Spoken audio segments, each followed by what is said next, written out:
Family at home? You? How many kids? Are you old?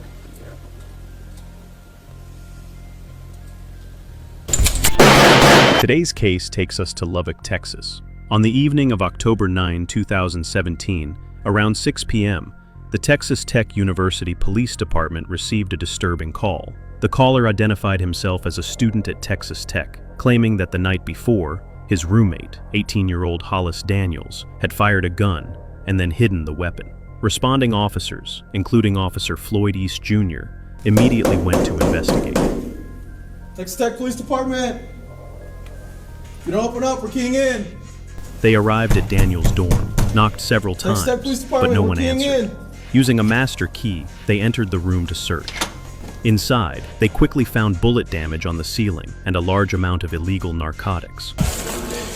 There's more Xanax. There's a gun right here.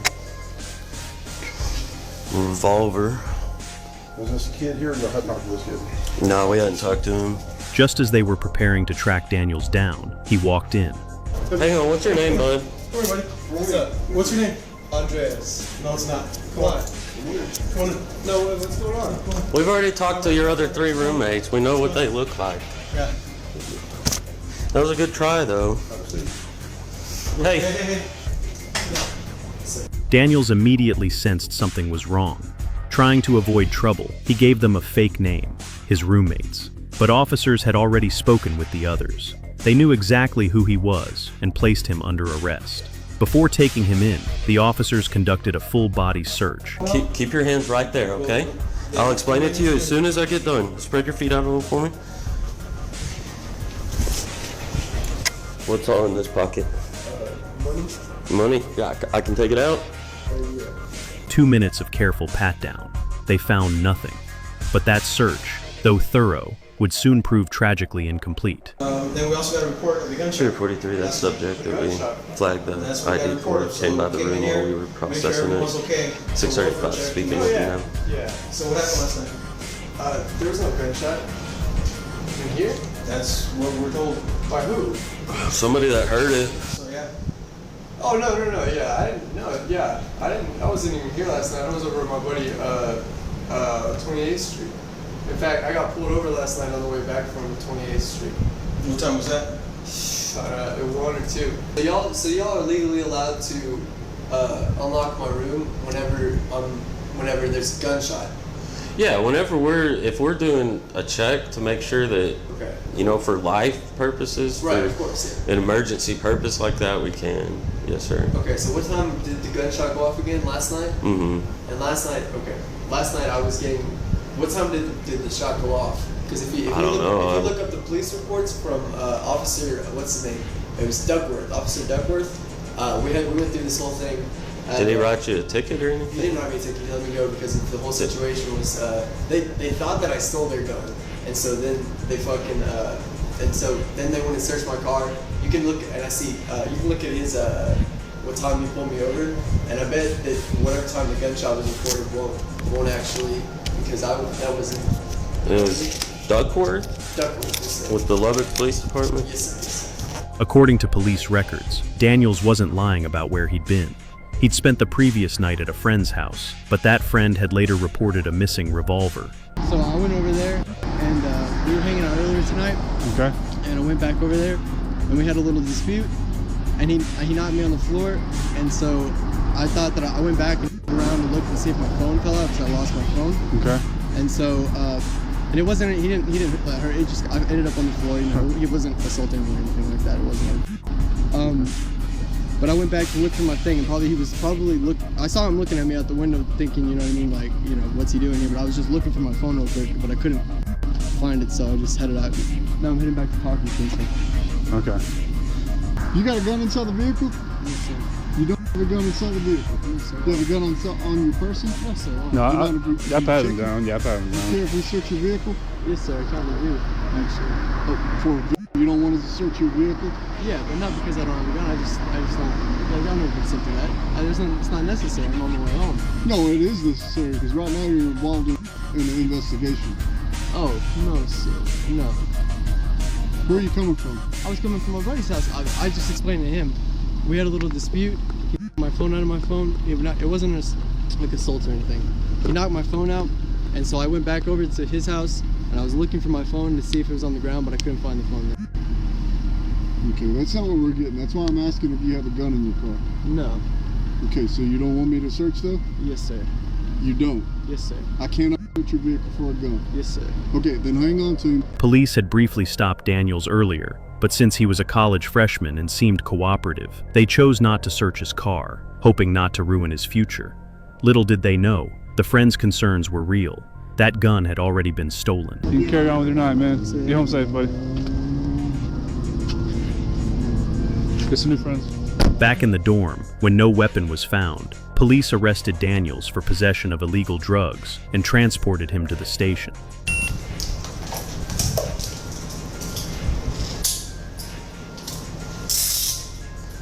Here, just, yeah, keep that hand back there for him. We'll empty out your pockets completely here in a minute.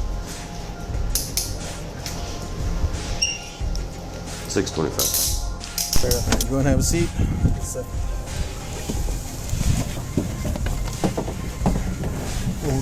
Cozy back here.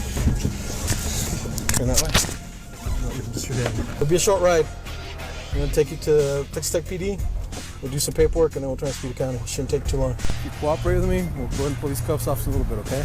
Because Daniels was calm and cooperative, Officer East even removed his handcuffs before leading him into the interview room. They sat down to start the report. East placed his body cam on the desk. Everything seemed routine, until it wasn't. Roughly 20 minutes in, Daniels reached down into his pants leg and pulled out a hidden revolver. Ask him 3 chilling questions. Family at home? You? Kids? Are you old? Then fired 3 shots into his head. Daniels grabbed the body cam and fled. Other officers heard the gunfire and rushed in, but what they found shattered them. Officer East was lying in a pool of blood, fatally shot in the head. There was no time to grieve. A manhunt began immediately.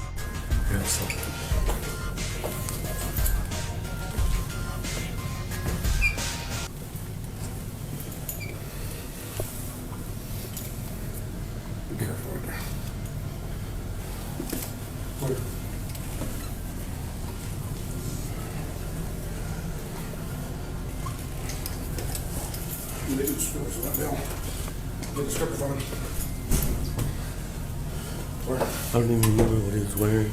10 law enforcement agencies, including SWAT, the FBI, and Homeland Security, locked down the entire Texas Tech campus. After a 90-minute manhunt, they found Daniels and arrested him. On him were 2 items, Officer East's body cam and the stolen revolver, the same one his friend had reported missing. Later, it was discovered that during the initial pat-down, the revolver had been tucked into Daniels' waistband, but his baggy pants caused it to slide downward. Ironically, when officers tried to adjust his sagging waistband to finish the search, the gun slid even further, eventually settling in his crotch area, just out of reach. At one point, the gun even slipped out in the back of the patrol car. I'll be transferring 1-1 male. Officer East reportedly heard something drop, but Daniels managed to play it off, again. I'll be transferring 1-1 male. Trying to ditch anything or get rid of anything, I'm gonna check it back there before we take you, so. Oh yeah, no, you're good. What was that big thump? Oh, my handcuffs. Back at the station, before being transferred to jail, Daniels was allowed a phone call to his parents. That call revealed a chilling reality. I'm getting on the phone with a criminal defense attorney. I would really advise you not to say anything. Yeah, on the cool, I haven't been saying anything. Huh? I haven't been saying anything. Okay. But there's pretty solid proof against me, and that's the problem. I know that, Reed. And I know that you think that doesn't matter, but I'm telling you, it just, no. I don't, you know me, Carrie, you know me, I'm not gonna say shit to I supported someone who assaulted me yesterday. I said, no, he didn't assault me.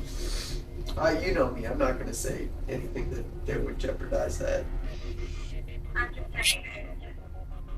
I love you, and don't get through this. Yeah, it's my dumbass fault that I shouldn't have done this anyway. I'm fucking stupid. Alright, can I talk to Dad? Yeah. Yes, sir. Hey, Dad. I love you. I love you too, son. I'm just taking I love you. I love you. I'm- I'm glad you. I'm just taking it easy right now. We're waiting for something to happen. I think they're gonna take me to county jail. You know. Your mother, I think your mother wants to come to see you, but she gets there. She should. I'm sure she's landed by now. And probably taking a taxi over to there. I don't know if excuse me, sir. Did our visitors allowed in this section? Okay, yeah. She can't come visit in this section. She has to go to county jail whenever I get transported. Man, Dad, I'm sorry that this is something that I know you're disappointed and all that, and I know that I always do this to you, but I'm scared for you. I know I'm scared. I don't want anything to happen to you.